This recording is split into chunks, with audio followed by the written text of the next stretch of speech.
Bonjour à toutes et à tous et bienvenue sur 1000 délices d'électrotechnique. Aujourd'hui, nous allons étudier la loi de Lenz et apprendre à déterminer le sens de la tension induite et du courant induit. Nous connaissons déjà la formule de Faraday qui nous dit que la tension induite est égale à N fois dφ sur dt, où N c'est le nombre de spires, et dφ sur dt c'est la dérivée du flux magnétique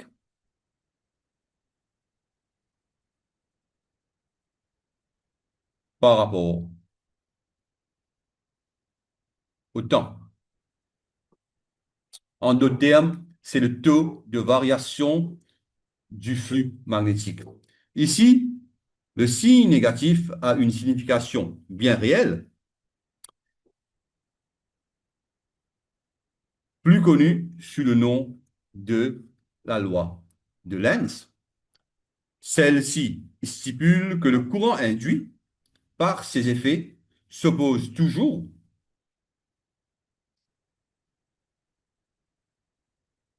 à la cause qui lui a donné naissance. Et cette loi est une conséquence directe de la loi universelle, ou bien du principe universel de conservation de l'énergie. Dans l'exemple qui est présenté ici, on a une bobine connectée à un galvanomètre dans un circuit fermé.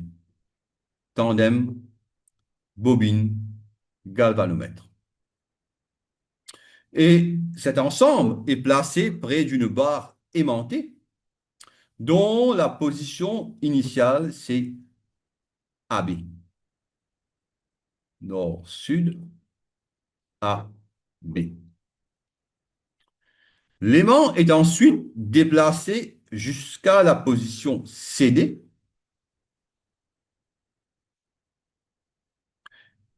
On observe alors une déviation du galvanomètre lors du déplacement, seulement pendant le déplacement. Cela signifie qu'un courant induit est généré dans le circuit composé de la bobine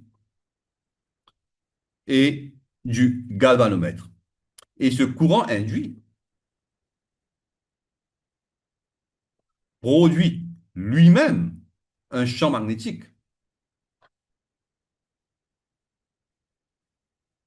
Et ce champ magnétique doit s'opposer au mouvement de l'aimant.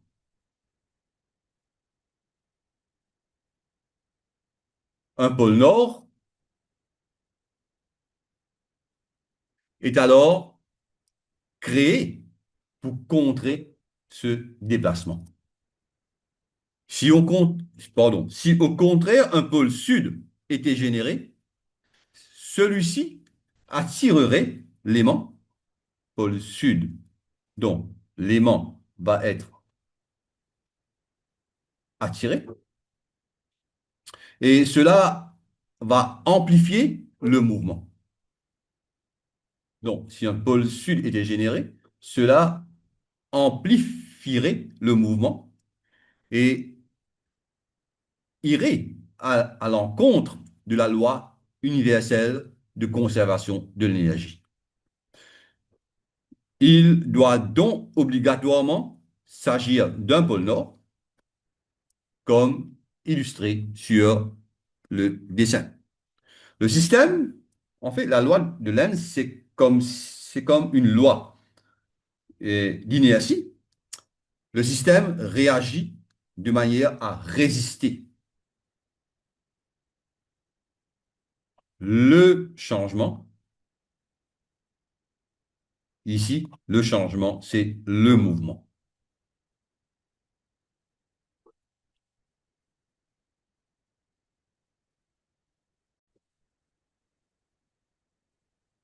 Nous avons d'autres méthodes pour déterminer le sens de la tension induite, c'est-à-dire de la force électromotrice induite et du courant induit. Et nous avons la règle de la main droite de Fleming, qui est plus couramment employée dans les milieux anglophones. Cette règle permet de déterminer le sens du courant induit dans un conducteur se déplaçant dans un champ magnétique. Comme dans l'exemple qui est présenté ici, nous avons un conducteur, AB,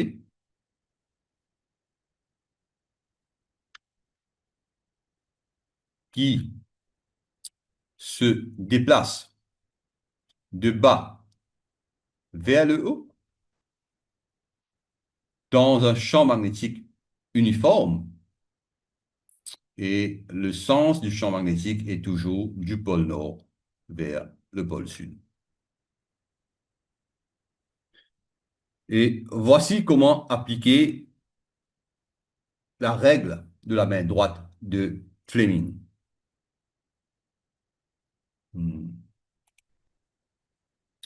Positionnez les trois doigts de la main droite, pouce, index, majeur, de manière à ce qu'ils soient perpendiculaires entre eux, comme les axes d'un repère cartésien en trois dimensions. Orientez chaque doigt selon les indications suivantes. Le pouce indique le sens du mouvement du conducteur ou de la force appliquée. L'index pointe dans le sens du champ magnétique, c'est-à-dire du pôle nord vers le pôle sud, et le majeur donne le sens du courant induit, c'est-à-dire celui de la force électromotrice induite. Et cette règle s'applique lorsque la force électromotrice est générée par le déplacement d'un conducteur dans un champ magnétique. Et à noter que la loi de Lenz, quant à elle, reste toujours valable, quelle que soit la situation. Et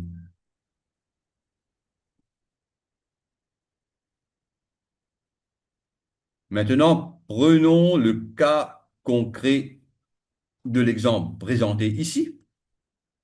Le champ magnétique est orienté vers la gauche. Donc, le champ magnétique, l'index pointe vers le champ magnétique. Le conducteur se déplace vers le haut. Le pouce pointe dans le sens du mouvement. Et le courant induit et le sens du courant induit est donné par le majeur, c'est-à-dire de A vers B.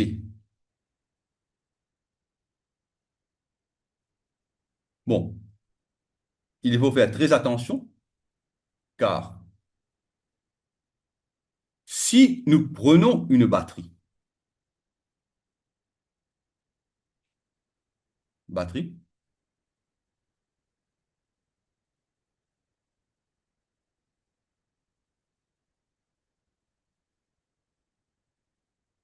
qui est connectée à un voyant, une lampe, dans un circuit fermé, bien sûr,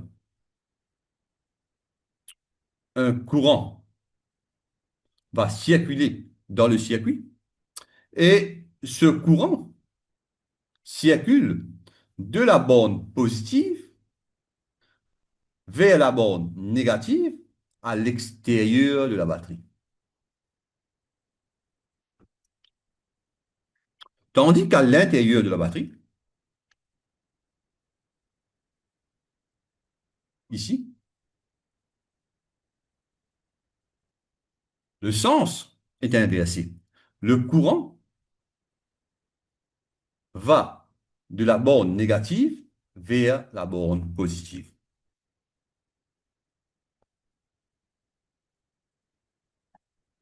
Donc, lorsqu'un courant est induit, le conducteur agit comme une batterie.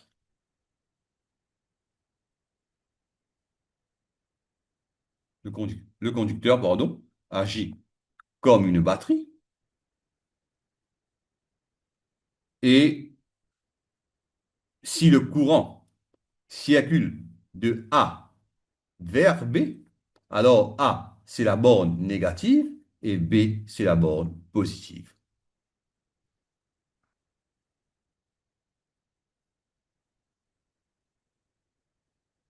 On peut également déterminer le sens du courant induit en utilisant le produit vectoriel entre le vecteur de la force ou du mouvement et le vecteur du champ magnétique. B, force ou mouvement, vélocité.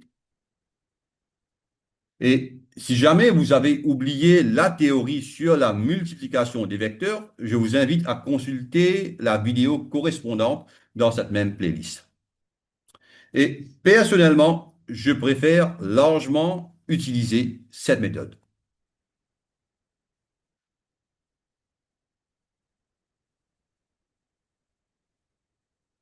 Le résultant du produit vectoriel entre ces deux vecteurs, c'est-à-dire la force ou le mouvement et du champ magnétique, nous donne directement le sens du courant induit. Et comment déterminer le sens du courant induit avec le produit vectoriel? On utilise la règle de la main droite et vous placez la main de manière à ce que les quatre doigts, index, index majeur, annulaire, auriculaire, s'alignent dans le sens de la force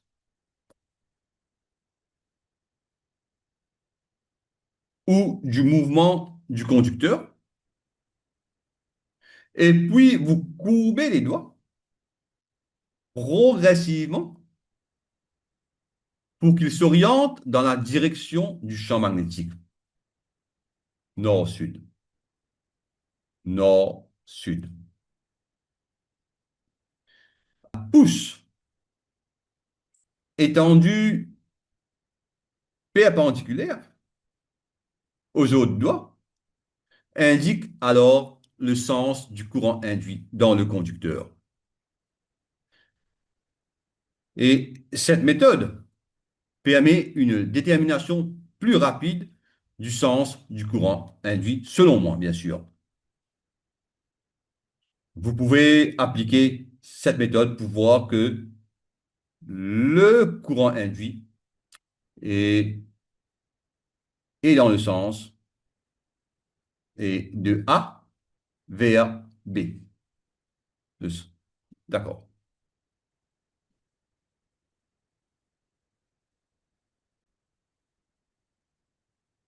On peut aussi raisonner avec la loi de Lenz, qui est applicable dans toutes les circonstances. Et cela signifie que peu importe la manière dont un courant est induit dans un conducteur, que ce soit une bobine, un fil mobile ou tout autre système, le courant induit s'opposera toujours à la cause ou bien aux causes qui lui donnent naissance. Et cela veut dire que le courant induit va créer un champ magnétique propre qui agira pour s'opposer au changement initial, c'est-à-dire pour s'opposer ici au mouvement du conducteur, c'est-à-dire au mouvement du conducteur de bas vers le haut. Et on sait que lorsqu'un conducteur parcouru par un courant est placé dans un champ magnétique, une force qu'on appelle force de la place est générée et et cette force de la place est le produit vectoriel et des vecteurs du courant et du champ magnétique. F est égal à I croix B. Et bien sûr, cette force de la place ici, c'est une force de la place induite, c'est-à-dire une force de la place due au courant induit.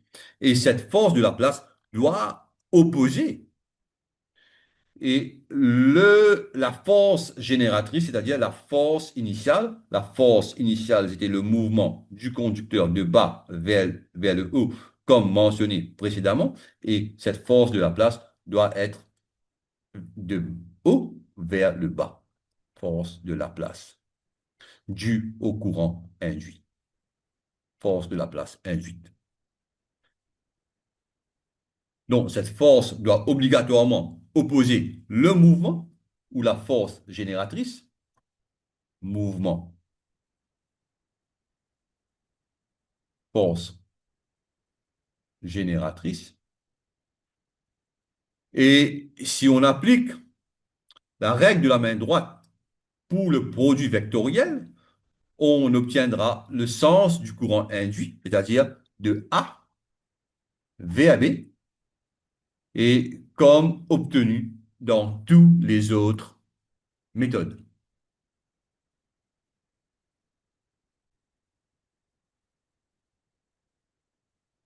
On a déjà parlé de la force électromotrice induite dynamiquement,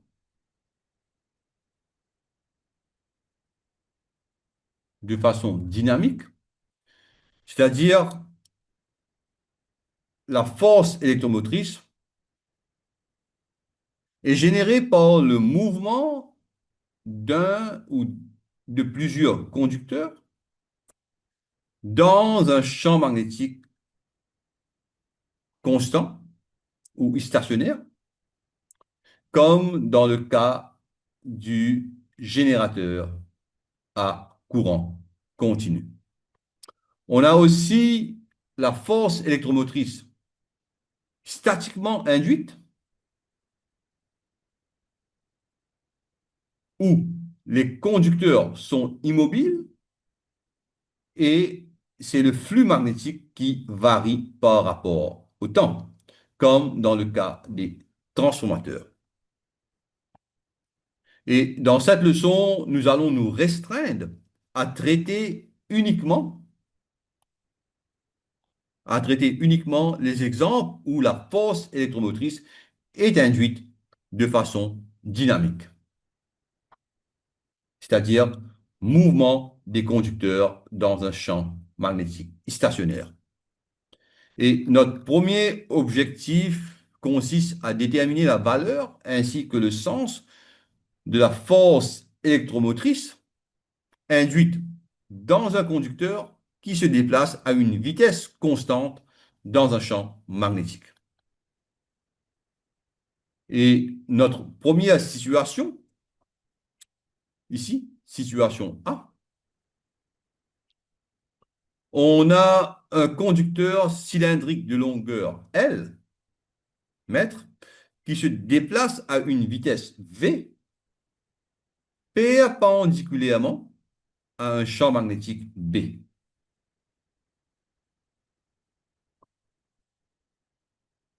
à une vitesse V mètres par seconde. Donc,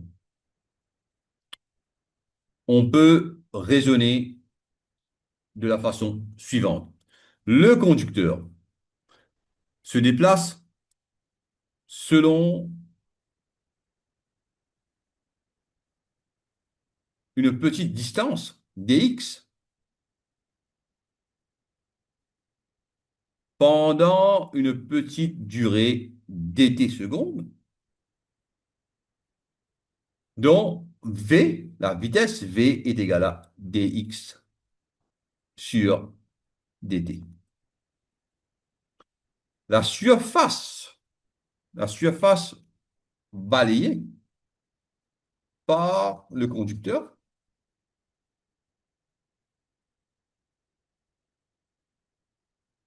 la surface balayée par le conducteur pour le déplacement dx, c'est L fois dx, bien sûr, en dt secondes. Le flux magnétique coupé par le conducteur en dt secondes. Le flux, c'est flux magnétique, c'est densité du flux magnétique fois la surface ou bien l'air. Et ici, la surface, c'est Ldx. Donc, le flux magnétique coupé par le conducteur en dt secondes, c'est Bl fois dx Weber. Et bien sûr, selon la loi de Faraday, la tension induite est donnée par moins, bien sûr, moins n. Ici, n est égal à 1, défi sur dt, et dans ce cas-ci, c'est moins bl dx sur dt, et c'est moins blv. Bien sûr, le signe négatif, c'est la loi de Lenz. Donc, la valeur absolue de la tension induite, c'est BL. B, c'est la valeur du champ magnétique. L, c'est la longueur du conducteur, fois V, la vélocité de déplacement. OK? Et la valeur de la tension induite, c'est BLV volt. Et si on applique les différentes règles mentionnées précédemment, on constate que le courant induit est dirigé de P vers Q. On peut faire tout simplement le résultant de, bien sûr, le mouvement, vecteur du mouvement, croix le vecteur B. Mouvement, vecteur du mouvement, croix B, on obtient et la valeur, le sens du courant induit est de P vers Q, dont P, c'est la borne négative et Q, c'est la borne positive. Maintenant, si le déplacement n'est plus parfaitement perpendiculaire au champ magnétique, seule la composante perpendiculaire de la vitesse crée une force électromotrice. Pardon. Ici, ici, le conducteur se déplace à un angle θ par rapport au champ magnétique et le composant perpendiculaire au champ magnétique, c'est V sinus de θ, de θ. Et donc, la tension induite, c'est BL V sinus de θ. Et ici, c'est la forme vectorielle. E induite est égal à L, la longueur du conducteur, fois le produit vectoriel de la vélocité et du champ magnétique B. Et cela nous indique aussi le sens de la tension induite et bien sûr, voilà la leçon sur la multiplication des vecteurs si vous ne connaissez pas et ce type de multiplication, c'est-à-dire la multiplication vectorielle. Nous avons maintenant une question qui nous dit que une tige conductrice AB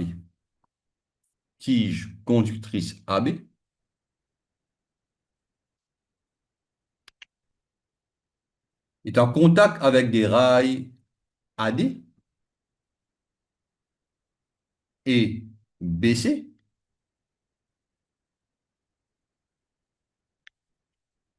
espacés de 50 centimètres qui se trouvent dans un champ magnétique uniforme de 1,0 Tesla et le champ magnétique est perpendiculaire au plan A, B, C, D. Et la résistance totale, supposément constante, du circuit ABCD est égale à 0,4 ohms. OK? La première question nous dit, quel est le sens et la valeur de la force électromotrice induite dans la tige lorsqu'elle est déplacée vers la gauche à une vitesse de 8 mètres par seconde? On se sert de la formule, la valeur absolue de la tension induite ou de la force électromotrice induite est égale à BLV, trouvé précédemment, c'est-à-dire 1 Tesla fois 0,5 mètres fois 8 mètres par seconde. On obtient 4 volts. En appliquant la règle de la main droite de la multiplication des vecteurs, les vecteurs V croix B, V croix B, on voit que le courant induit circule dans le sens AB, c'est-à-dire A, c'est la borne négative et B, c'est la borne positive. I induit.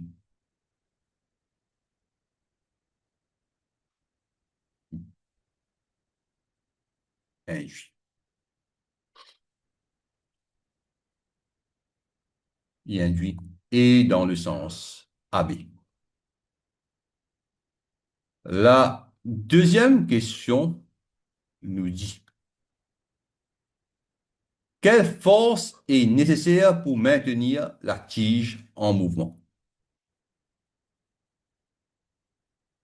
Bon, on raisonne de la façon suivante. Dès qu'il y a un courant induit, il y a une force de la place qui s'oppose au mouvement. OK? Et le courant induit, le courant dans AB, est égal à,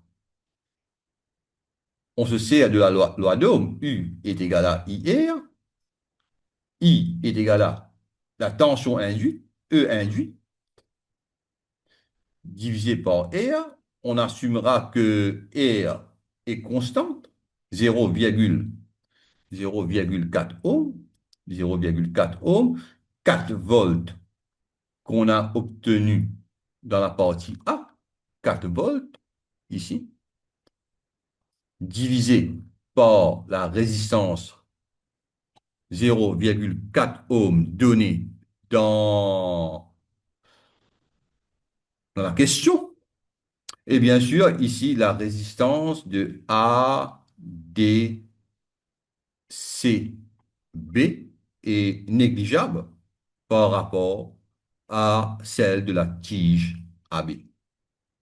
C'est pourquoi la valeur 0,4 ohm est constante. Donc, quelle force est nécessaire pour maintenir la tige en mouvement? On obtient un courant induit de 10 ampères et on connaît que la force de Laplace est égale à Bill, B fois I fois le courant fois L, et qui est égal à 1 fois 10, 1 Tesla, fois 10 ampères, fois 0,5 mètres. Et cela nous donne une force de 5 newtons. Et bien sûr, le sens de cette force par raisonnement doit être, si le mouvement génératrice est vers la gauche, le sens de cette force doit être vers la droite.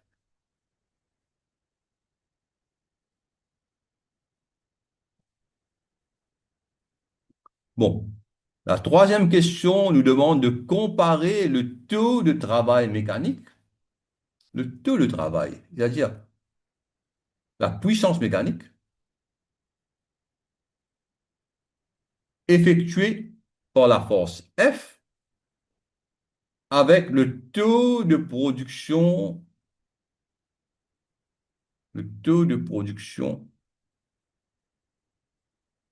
de puissance électrique dans le circuit. Bon, le travail mécanique effectué par seconde, la puissance mécanique, c'est donné par la formule, la force fois la vélocité. La force, c'est 5 newtons, force de la place. Vélocité, c'est 8 mètres par seconde. Et donc, et le travail mécanique effectué par seconde, c'est 40 joules par seconde ou bien 40 watts. Et la puissance électrique produite, c'est UI, E induite fois I induite, I induit, pardon,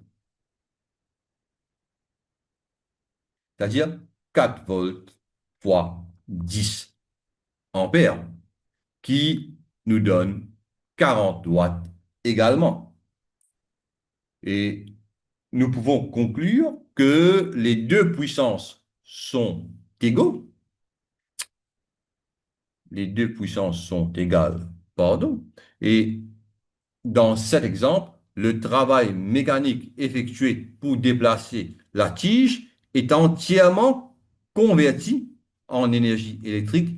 Il n'y a aucune perte. OK? Et maintenant, cette leçon est terminée.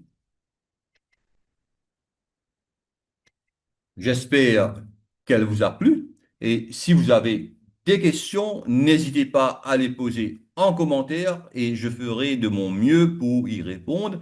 Au revoir et à très bientôt.